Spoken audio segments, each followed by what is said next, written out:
Nah, kita ke materi terakhir ya. Setengah jam terakhir kita selesai di 8:30 ke materi terakhir sebelum teman-teman udah mulai capek nih. Mungkin ada yang kelas dari jam berapa. Oke, kita mulai ke problem materi terakhir installment ya. Saya anggap insolvensi gampang sih, jadi harusnya kalian bisa ya. Jadi saya ke installment aja nih. Nah, installment ini gampang sih. Nah, biasa nih kan di lab keluarnya soal periodik. Ya dong. Di lab keluar soal periodik, berarti di dosen keluarnya perpetual. Biasa kayak gitu sih. Jadi di dosen perpetual, di lab periodik, biar kalian menguasai dua-duanya. Nah, kalau tahun dulu, nggak tahu ya tahun ini gimana. Soalnya tahun ini sih di lab harusnya masih periodik keluarnya. Berarti kalian dosennya tetap perpetual. Tapi kalau misalnya keluarnya dua-dua perpetual, dua-duanya periodik ya bagus juga. Jadi nggak usah belajar yang perpetual. Tapi kalau biasanya saya sih pengalaman, kalau di lab itu periodik, di dosen perpetual, kayak gitu. Nah, misalnya kalian perpetual gimana, Ci? Nah, ini nih contoh soal perpetual. Simpel sih sebenarnya, nggak susah. Nih, jadi nih, di sini adalah Tayo. Tayoko adalah perusahaan dagang menjual speaker Bluetooth. Sistem pencatatannya perpetual dan realisasi laba kotor dilakukan pada periode penagihan kas. Sini ada apa? Pertanggalnya.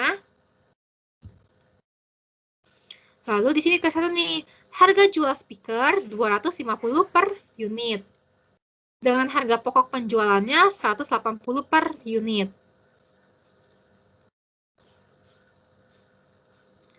Terus, semua penjualan cicilan dilakukan dengan menerima uang muka sebesar 20% dari penjualan.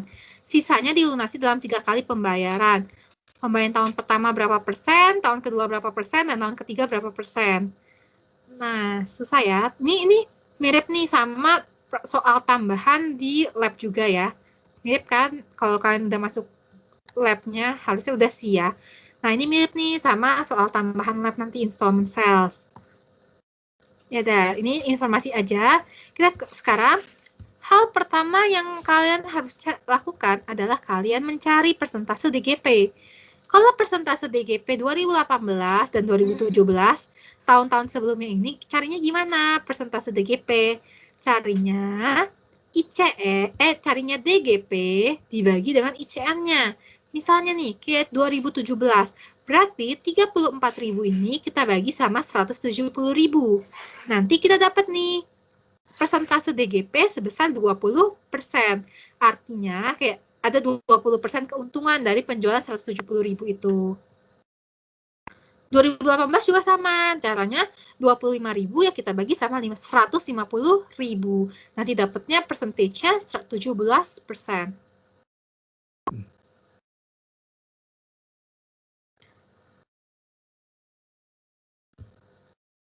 Oke? Nah, kita masuk ya.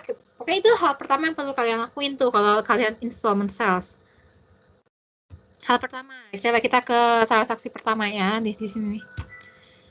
Transaksi pertama, Tayoko melakukan penjualan cicilan 3.000 unit. Berarti ini kita ke sini nih. Kita lakuin penjualan 3.000 unit. Terus kan kita dibilang juga kalau semua penjualan cicilan ada menerima uang muka 20%. Berarti ini si installment sales kan 750 juta. Kenapa 750 juta? Karena kita ngelakuin penjualan 3.000 unit, di mana satu unit harga jualnya itu 250. Berarti installment sales itu kita catatnya sebesar 3.000 unit dikali harga jualnya yang 250 juta. Jadi dapatnya 750 juta. Kalau untuk cash-nya gimana, Ci? Cash-nya itu 20% dari installment sales. Berarti 20% kali 750 juta. Sebesar 150.000. Sehingga sisanya itu 600.000 ini kita anggap sebagai ICR atau penjualan cicilannya, Installment Contract Receivable 2019 sebesar 600.000. Selain itu, kita perlu catat kalau ini adalah metode perpetual. Kalau metodenya perpetual, kita perlu tahu bahwa kita itu selalu melakukan pencatatan atas cost of installment sales or COGS selama kita melakukan penjualan. Jadi kita langsung catat nih, biar nanti kita nggak perlu tuh ngelakuin adjusting kayak beginning on merchandise inventory atau gimana. Kita nggak perlu tuh, jadi kita catat di sini biar kita langsung tahu choice-nya berapa sih. Nah, tahunya gimana? Di sini ya, ada harga pokok penjualannya 180 per unit. Jadi choice kita jurnal ini choice on merchandise inventory sebesar 3.000 kali 180 sebesar nilai harga pokoknya. Ini metode perpetual ya, jadi kayak gini. Kalau misalnya di lab metode periodik kan nggak perlu kan choice on merchandise ini. Seperti itu.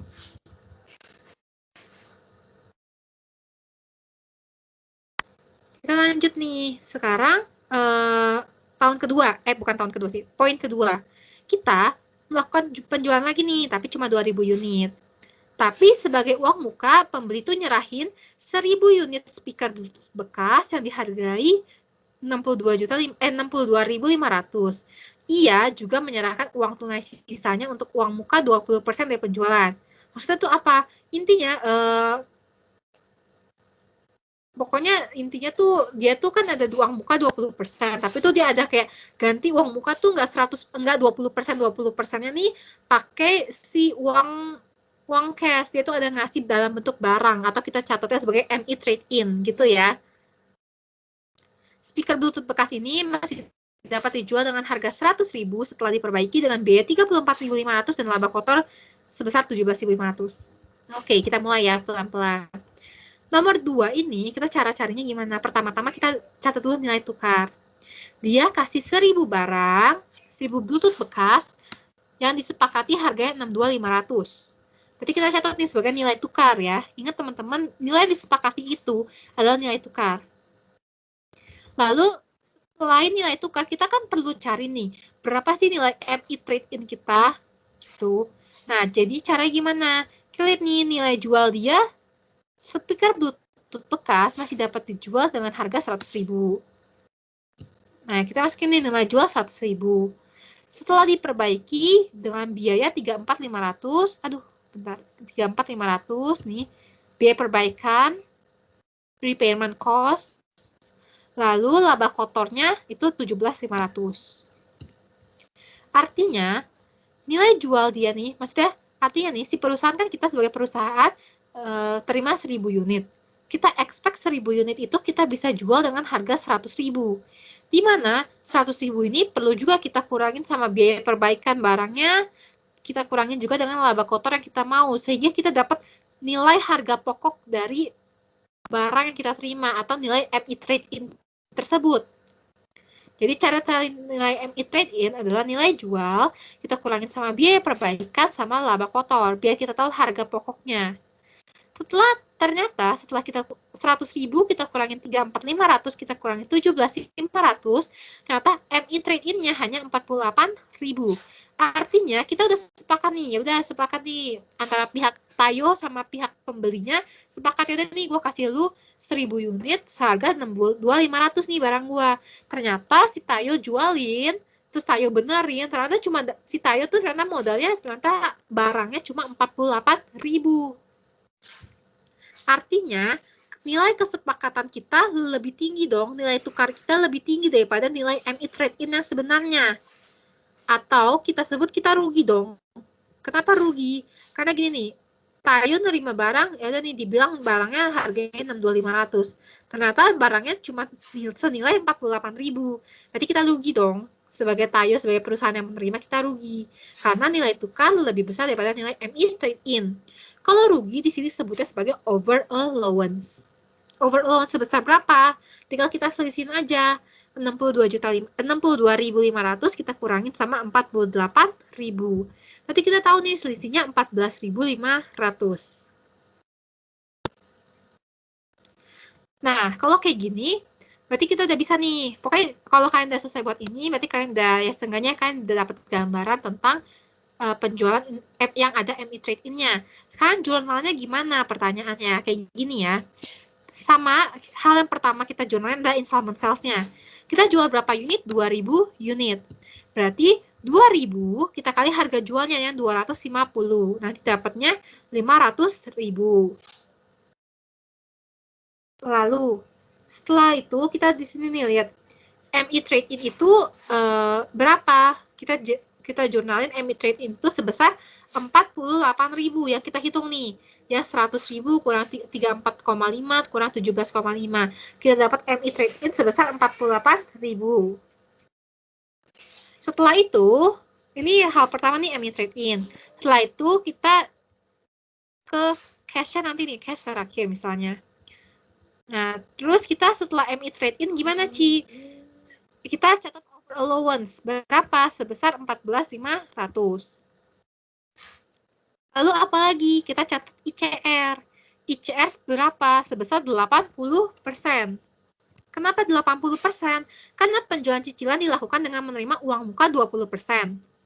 Berarti kalau uang muka 20%, 80%-nya merupakan ICR kan? Berarti kita catat nih, ICR-nya 80% kali 500.000. Yang kita sesuaikan adalah nilai cash-nya. Kenapa kayak gitu? Karena kan ini 20% DP itu kan nggak dalam bentuk cash semua kan. Ada dalam bentuk barang, MI trade in.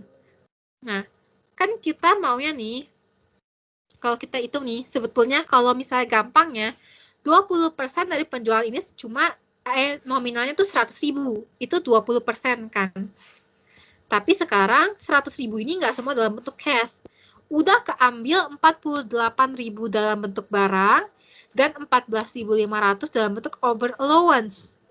Sehingga cash yang kita terima itu cuma sebesar 100.000 dikurangin 48.000 dikurangin 14.500 atau sebesar 37.500. Kayak gitu ya. Nah, itu konsepnya.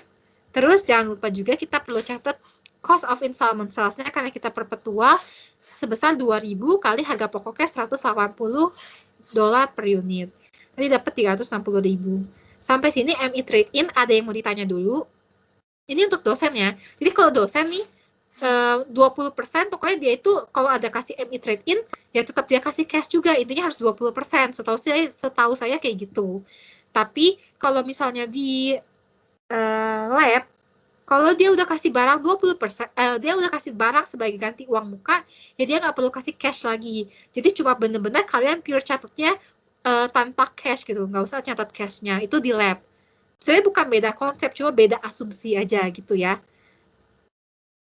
Sampai sini kalian ada yang mau tanya tentang MI trade in? Mungkin bingung atau beda konsep gitu? Mau Iya. sih boleh diulang sih yang ICR yang 400-nya.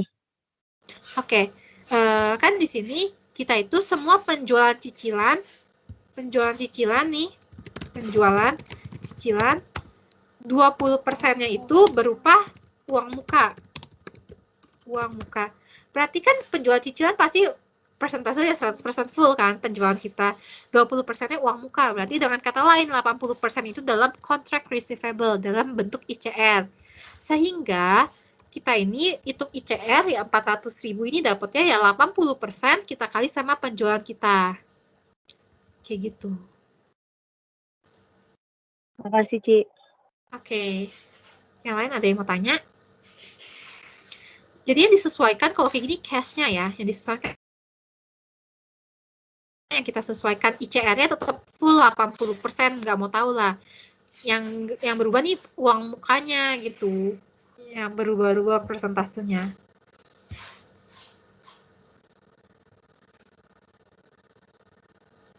Nih coba sekali lagi ya. Saya teman-teman bingung nih. Soalnya dulu saya juga bingung sih bagian ini. Nih, kan jadi penjualan cicilan penjualan cicilan itu uang mukanya 20%, ICR-nya 80%. Nih, jadi kalau kayak gini nih. Bentar. Saya pindahin dia.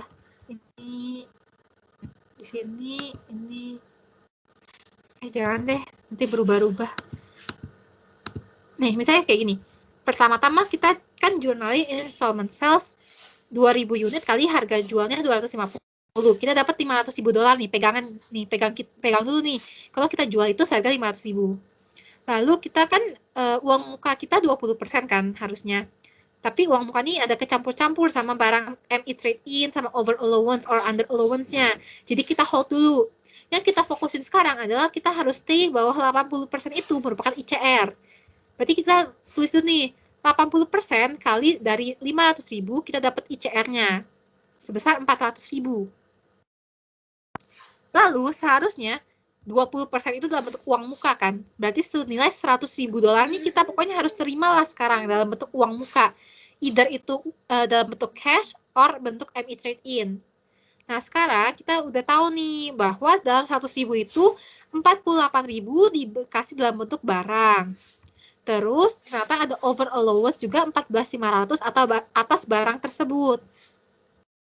Jadi atas barang yang kita terima nih ada 48.000 dan 14.500 yang ngambil proporsi 100.000 gitu. Kalau nggak ada barang ini ya kita langsung debitin aja jurnal cashnya 100.000. Tapi ini kita harus kurangin karena kita ada penerimaan barang dan juga ada over allowance-nya. Jadi cashnya itu dalam bentuk 100.000 dikurangin 48.000 barangnya dikurangin over allowance-nya 14.500. Jadi cash yang kita terima cuma 37.500 supaya si pembeli bisa genap memenuhi prasyarat bahwa uang muka itu harus 20% kayak gitu. Ini untuk asumsi di dosen kayak gini. Paham ya? Atau ada yang bingung? Saya bingung. Oke, kalau nggak ada yang bingung, kita lanjut ke poin 3. Nih, diterima pelunasan piutang. Oke, ini karena pakai percentage nih, jadi tetap hati-hati ya. Kan sekarang kita tahun 2019. Oke, utang itu kan dicicil dari 2017, 2018, 2019. 3 tahun dong. Nah, misalnya nih, sekarang kita lihat nih. Di sini ada ICR 2017, 170.000 dan ICR 2018, 150.000. Kalau kita lihat nih, 2017 kan udah tahun terakhir ya. Kan kita itu 2017 bayar sekali, 2018 bayar kedua kali, 2019 berarti pembayaran ketiga. Kan sekarang ini udah tahun 2019, yang artinya tahun ini adalah tahun terakhir pembayaran ICR 2017. Artinya pembayarannya itu harus udah seluruhnya dibayar. Betul dong, karena kan dia itu bayar dalam 3 kali pembayaran. Berarti ICR 2017 ini tinggal kita plek-plekan, masukin aja 170.000. Karena ini udah tahun terakhir juga, udah tahun ketiga, berarti kita udah bayar seluruhnya. Kalau tahun 2018, itu sebesar 150.000. Tapi 150.000 ini baru tahun kedua, karena kan dia 2018 bayar sekali. Berarti sekarang tahun 2019 itu pembayaran kedua kali. Betul? Nah, kalau pembayaran kedua kali, kita ingat nih, pembayaran kedua itu 50%, pembayaran ketiga 25%. Maksudnya apa? Jadi atas 150.000 ini masih ada saldo untuk yang dicicil selama tahun 2019 atau tahun kedua dan juga saldo untuk nyicil tahun 2020 atau tahun ketiga. Jadi 150.000 ini belum mau dilunasin seluruhnya. Kenapa? Karena tahun ini atas penjualan 2018 nih. Kan kita jual 2018, sekarang tahun 2019. Betul? Berarti kita baru tahun 2019 ini merupakan pembayaran tahun kedua.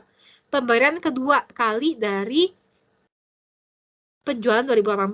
Sehingga caranya itu 150.000 kita kali penjualan ke tahun kedua berapa persen? 50%. Kita lunasinnya cuma 50% nih di tahun kedua. Kita bagi sama berapa?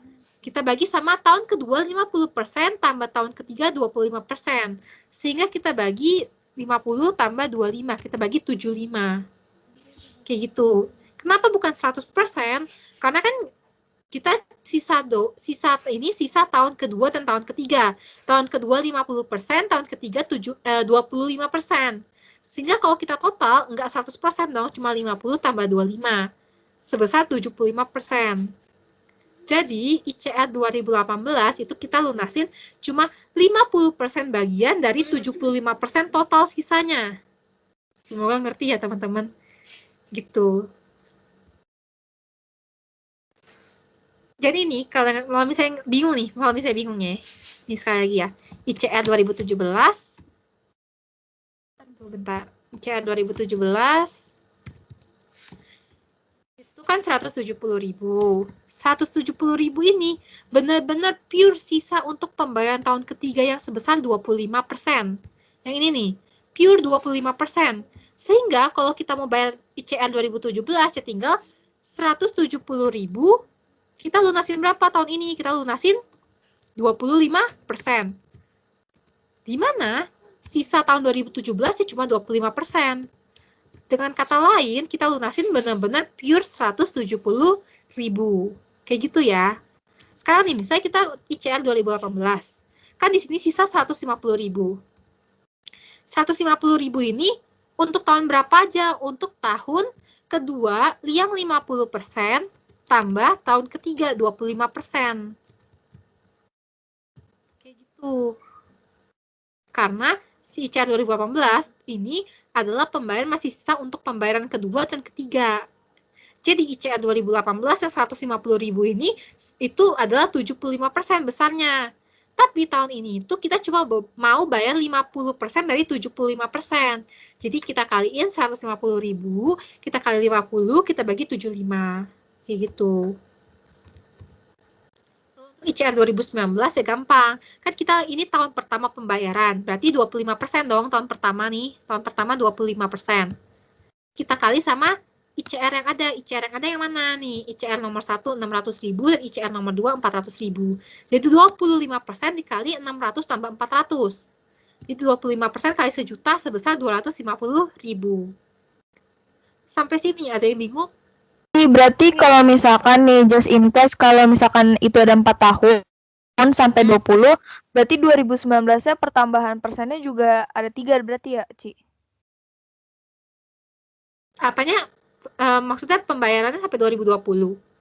Iya, misalnya. Nah, berarti yang 2019 itu juga ada persenannya lagi kan, Ci? Jadi ada 3 ditambahinnya. Bentar, 3 apa ya? 3 yang itu yang di 2018 kan ada 50% sama 25%. Iya, betul. Misalnya dia mau lunasin sampai misalnya tahun kedua tahun masih sampai 2020 10% misalnya. Ya udah tambahin aja berarti 50 tambah 25 tambah 10 gitu. Jadi proporsinya pokoknya masukin tahun sisanya aja gitu. Betul. Makasih, Ci. Pokoknya kayak gitulah kalau persen-persenan ya. Semua keluarnya persen-persenan. Nah, sekarang kita terakhir adjustment. Adjustment itu kita nggak perlu tuh adjust cost of installment sales. Kenapa nggak perlu? Karena kita udah tahu nominalnya. Jadi kita nggak usah perlu lakuin adjustment cost of installment sales. Kita langsung adjustment langsung laba atau rugi penjualan. Gitu. Caranya gimana? Kita debitin installment sales. Dapat dari mana? Poin 2 yang 500.000 sama poin 1 yang 750.000. Itu ya, penjualan cicilan kita. Lalu kita kreditin over allowance kita. Lalu kita kreditin juga cost of installment sales kita. Dari poin 1 dan 2 juga. Nanti dapat DGP. DGP-nya berapa? DGP-nya itu caranya installment sales kurang over allowance kurang cost of installment sales. Kalau misalnya over allowance, adjustment itu di bagian kredit. Kalau misalnya dia under allowance, adjustmentnya di debit. Gitu ya, jangan salah ya teman-teman. Over allowance di kredit, under allowance di debit. Itu kalau misalnya bingung, catat aja sih. Tapi sebetulnya sama aja kayak konsep gain or loss gitu. Kalau gain kita eliminasi, kalau kita adjusting kan gain itu kita buang ke debit. Kenapa kita buang ke debit pas adjusting? Karena saldo normalnya di kredit. Kalau kita mau buang ke debit gitu. Kalau bingung catat aja lah, under allowance di debit, over allowance di kredit gitu. Kalau adjustment ya, kalau pencatatan biasa ya over allowance di debit, under allowance di kredit. Jangan kebalik ya. Kalau pencatatan biasa, transaksi jurnal biasa, over allowance kita catat di debit, under allowance kita catat di kredit. Kalau kita adjusting, over allowance kita taruh di kredit, under allowance kita taruh di debit. Kayak gitu. Nah, kita dapat nih di GP-nya ya 1.250 kurangin sama ini. Lalu setelah kita dapat ini, ingat teman-teman perlu cari percentage of DGP. Cara carinya gimana? Ini percentage DGP 2019 ya. Cara carinya gimana? Cara carinya adalah tinggal installment sale, tinggal DGP yang 335, kita bagi sama installment sales dikurangin over allowance. Tapi kalau misalnya ini bentuknya under allowance, jika kalian tambahkan under allowance. Tapi kalau ini bentuknya over allowance, berarti dikurangin over allowance. DGP dibagi over allowance kurang, DGP dibagi installment sales kurang over allowance. Kayak gitu. Tapi kalau bentuknya ini under allowance, DGP bagi installment sales tambah under allowance. Kita buat apa sih cari percentage DGP? Kita buat membantu kita ngitung di sini ya. Nah, kayak gini, menghitungnya kayak gini. Misalnya, ini udah percentage DGP ini dibuat untuk ngitung ini realized gross profit, oke? Coba ya pelan-pelan. Tadi ini saya salin aja ya, percentage DGP 2017 berapa tadi? Di atas, bentar saya lihat dulu biar gampang. 2017 20, 2018 17 ya. Nih bentar, DGP 2017 kan 20%. Percentage DGP 2018 itu 17%. Nih, teman-teman lihat di sini ya. Misalnya saya hapus nih. Saya pelan-pelan ya. Nih, DGP 2017. Berarti kita dapetnya gimana? 20% kita kali sama ICR yang dilunasin ya 170.000. Sebesar 34.000. Atau tips and trick dari saya, misalnya kalian udah stres banget nih, udah takut gak keburu gitu kan. Karena ICR-nya dilunasin semua, kan ICR 2017 170.000. Tahun ini tahun ketiga kita lunasin semua 170.000. Maka dari itu DGP-nya kalian juga langsung masukin aja 34.000 semuanya. Kenapa? Karena kan ICR aja kita masukin semua, DGP semua juga gitu. Ini udah valid lah, udah valid nih rumus ini. Bukan rumus sih, tips and trick ini udah valid nih. Intinya kalian bisa dapat poin kan gitu. Nah, ini jadi masukin aja nih langsung, misalnya nggak usah hitung-hitung lagi gitu. Kalau 2018 gimana, Ci? 2018 berarti 17% kita kali sama yang dilunasin di tahun 2018 sebesar 100.000. Jadi kita dapat DGP 2018 itu sebesar 17.000.